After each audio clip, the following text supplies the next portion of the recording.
What's up, YouTube? Randy here at Ovation Music and Studios. I have the pleasure of sitting with the notorious Jack Crowley from Scorched Vatica. What's up?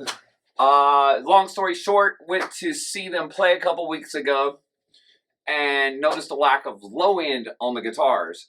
So I wanted to bring Jack in to shoot out some guitar cabs. So what we're going to do is we're going to time lapse most of the movement and the playing.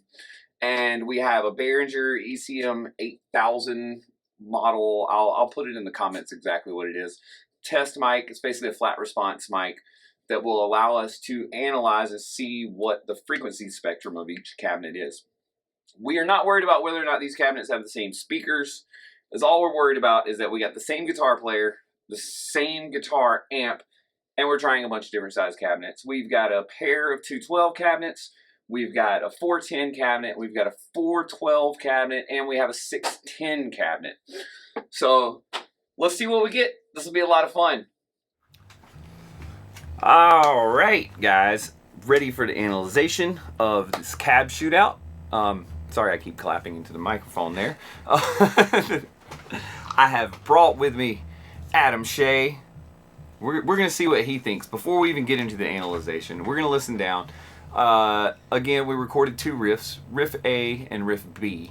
So I'm going to let Adam listen to each cabinet and then let him decide which one he likes best. Here is cab. I haven't heard any of these at all. I don't even know the riff. No, he doesn't know the riff, but you can go find the riffs. This is from the new album Dirge by Scorched Vatica. So you can go check these out. We'll put links in the description for you. You can comment on how you like that. This album's awesome. So, riff A, cab 1.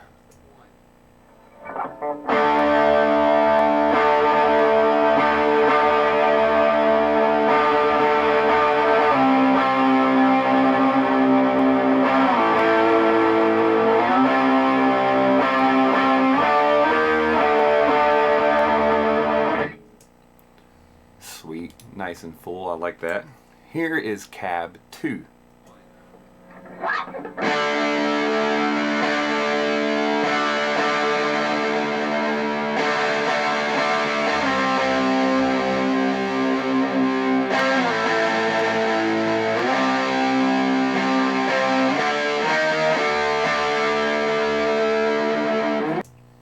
Alright, cab 3.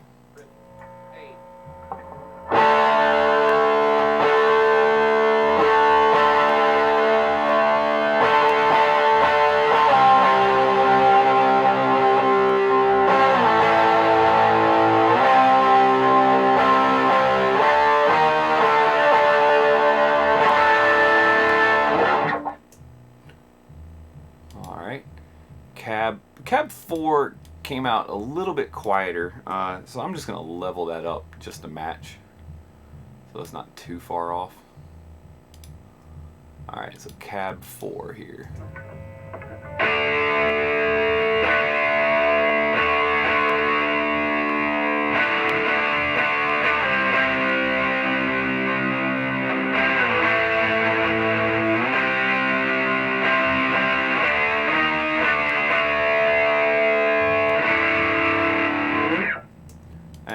Cab 5.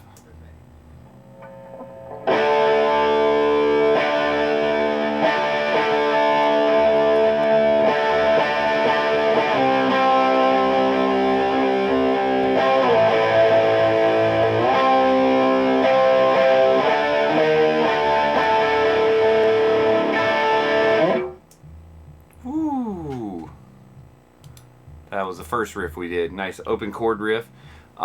I mean, right out the gates, cab 5 was moving some air. You can hear the air blowing across the microphone. Just so you know, Adam, we cut this with a test microphone. So this is not a microphone next to a speaker. This is a microphone about 6 foot away from a cabinet, up in the air, kind of as if you were standing listening to it. So what we're trying to do here is see, in a live situation, we're monitoring ourselves and audience perspective of what a cab feels like in a room. For small shows, obviously, if you're playing large shows, arenas, and clubs larger than 150 people, you're probably miking everything and goboing and So this is for smaller rooms, 50-person rooms. You're requiring your amp to play the room. All right, so, and then we had a second riff here. So we did a chug riff. This is cab 1.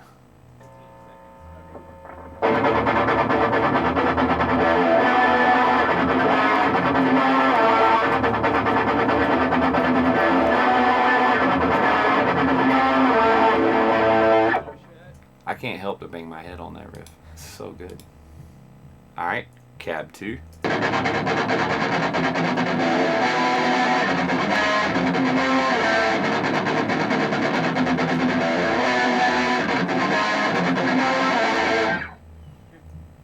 Sweet. Cab 3.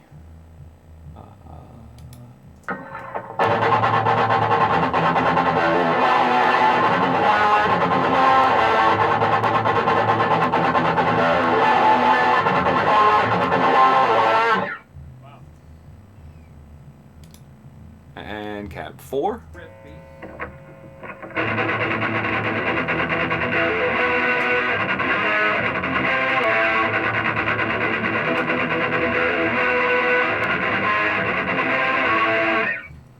Very nice.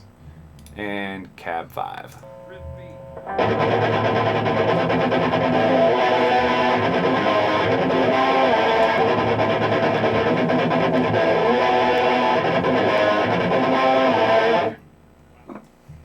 All right. So Adam, as an audience member, imagining the guitar tone with a band, which cab would be your favorite to listen to that would blend the best and also give you the most information that's relevant? For sure. I didn't expect to have different answers for the different riffs. I agree with you on that. We're gonna have to deal.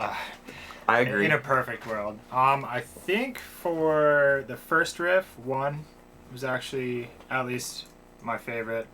And then, cab 1. Okay, so this is the cab that Jack owns. Again, that's...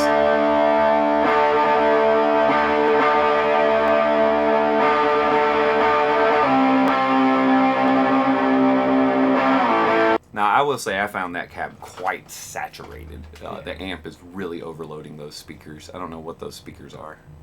And then for the second riff? I think on the second riff, cab 2, especially on the, I think the palm mutes, the yeah,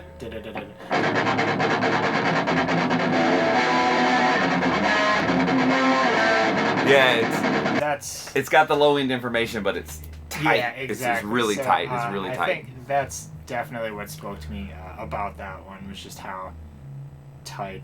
Now, standing in the room, Jack said he liked cab 3 for everything.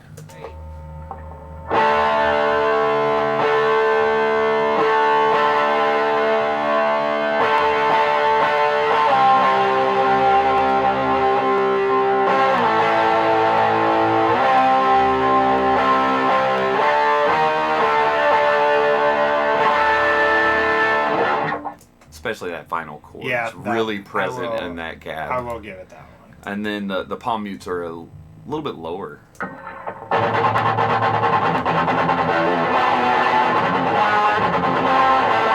Now I think on a recording that's probably a little too much low end. That's going to rumble and against the kick drum and stuff. But in live, I prefer that exaggerated low end. Nice. Me personally, I like cab 5 for everything because it moves more air. The microphone setup is not optimal for how much air that cab moved.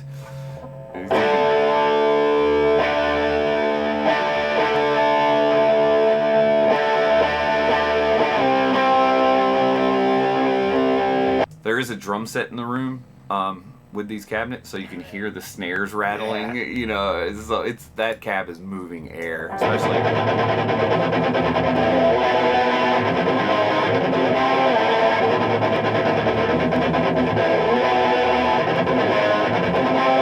Yeah, for riff B, that definitely. I like that too. Again, I'm thinking of the perfect I see what you mean about the tightness of the second one. Now, I had a question for you, and I completely forgot it. But, oh yeah, So let's play the guessing game here. So if you've already watched the front of the video, you already know what these are. But Adam has no idea what cabinets these are. This is gonna be bad. Every single cabinet was played with a 6505 plus on the clean channel in crunch mode with the gain all the way up. We had Jack's cab and then 4 other cabs. Can you guess anything about the cabs? So we'll start with cab 1 here. What do you think this is? Number of speakers, size.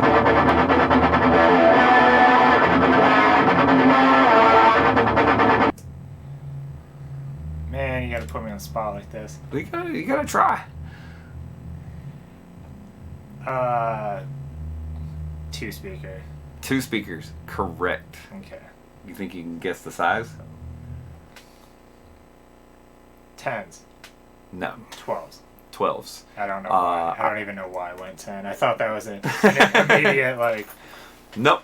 It's going to be 10s or 12s on everything. So this cabinet, how many speakers? 4.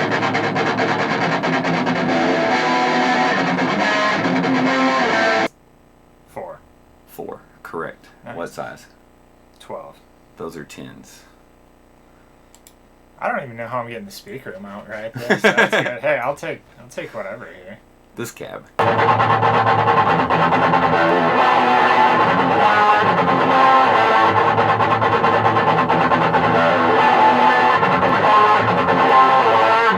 find that one really tricky. I know what it is. Well, that might change my guess right off the bat. Now I'm playing games with you. Yeah, right. 4x10. No. Wrong on both accounts. Yeah. That is a 2x12. This one, I know what speakers are in it. This has Celestron Vintage 30 and mid-70s Fane. So it's a 75 watt Vintage 30 and a 35 watt Fane or a 30 watt Fane. It's a low wattage, so you're getting flub from the Fane, yeah, a little loose bottom end, and then you're getting the tight top end from the Vintage 30. Obviously, the Fane's going to be a little bit louder because of the low wattage. It takes the cabinet out of 8 ohms and makes it 7.5, but it's pretty close enough. And then we have this cabinet. If you get this one right, I'll be super shocked.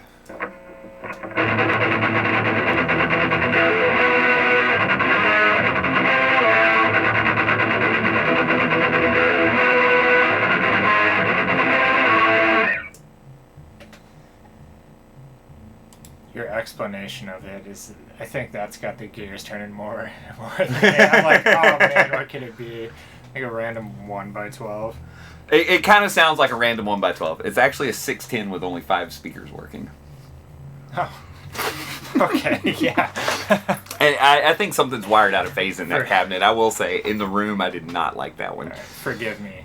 Forgive me on that one. Randall cab. And then the last one, I think this sounds pretty much like this is what you expect to hear from a guitar cab to me.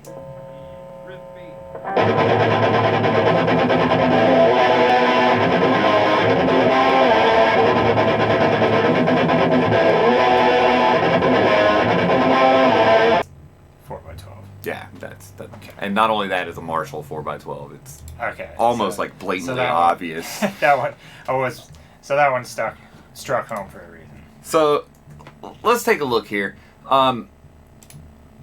So we got the Paz meters here. I'm just gonna run it in full weight and in RMS instead of peak. I want to see what the cabinet is running at. You will see some spikes because it is recorded in a room with the mic far away, so there'll be some sharp spikes here and there. Those are anomalies. We're looking for the overall gradient of the...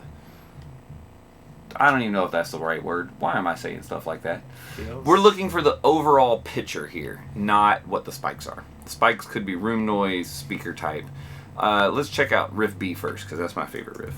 So cab 1.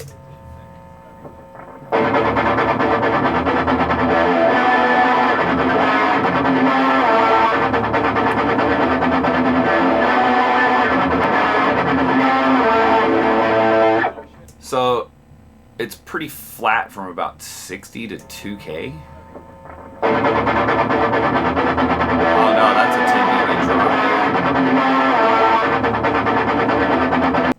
overall, you could basically call that kind of flat from 60 to 2K. Yeah. Really, from 125 to 1K, it's flat. So it's all mid-range. And then it takes a steep dive out of 2K. So you're really losing a lot of top end. And the 60 is...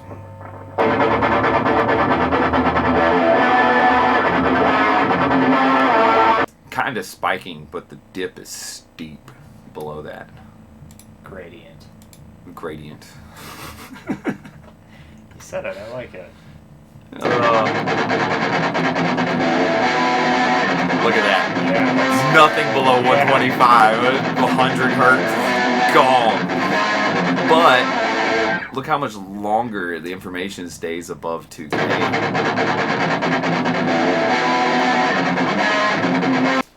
So to me, that's creating a much tighter bottom end, and the bottom end is louder than the top end, so you're hearing that, but that's a lot of top end. I mean, you're peeling faces off if you turn that up real loud. Cab 3.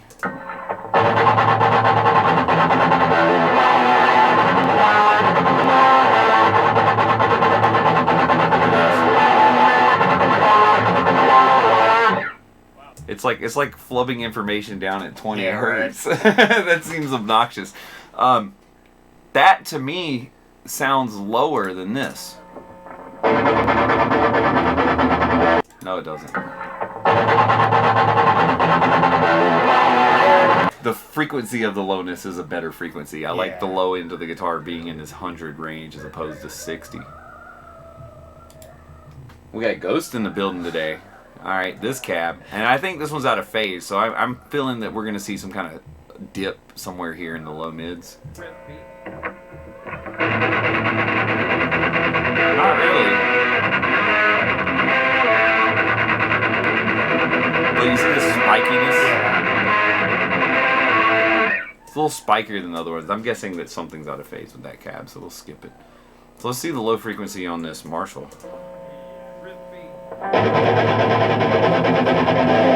Again, right there at 100 hertz instead of below it. Now, the next thing you'd want to do is a sort of a cab test. Is that open back versus closed back? You need 2 cabs with same speakers in them to test that. We didn't have that. But for me, I like the more full frequency. I'm liking seeing this 100 hertz to more closer to 8K.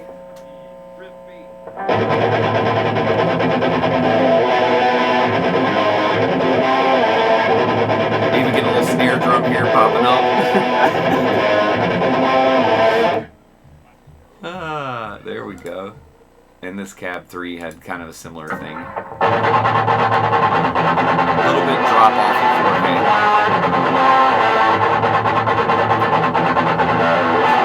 4K. But overall, when you look at it in a frequency spectrum, they all kind of look the same. Yeah, they weren't incredibly far off, you know. And they sound completely different. We're talking some micro fragments of, oh, I've got a little bit more 2K or I've got a little more 60 hertz. Makes a huge difference in your sounds. The riff B on this first cab with 60 hertz, you can hear it flubbing.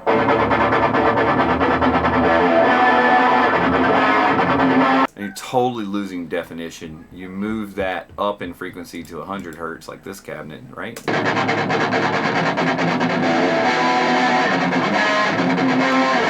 Now that one's got so much high end, I think you're losing the effect of the low end a little bit.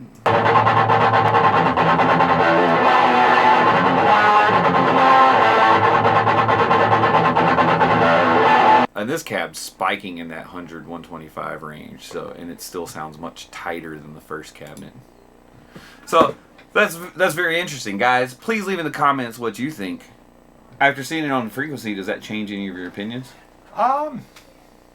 It definitely got me thinking about kind of stuff I use, you know, on my own, or cab simulations, things like that. But yeah, seeing it right here. Yeah, what rig do you use? Let's see, I'm on an XFX 3. Okay. For the most part. Right so you're using cab sims. Correct. So how did listening to these cab differences recorded like this?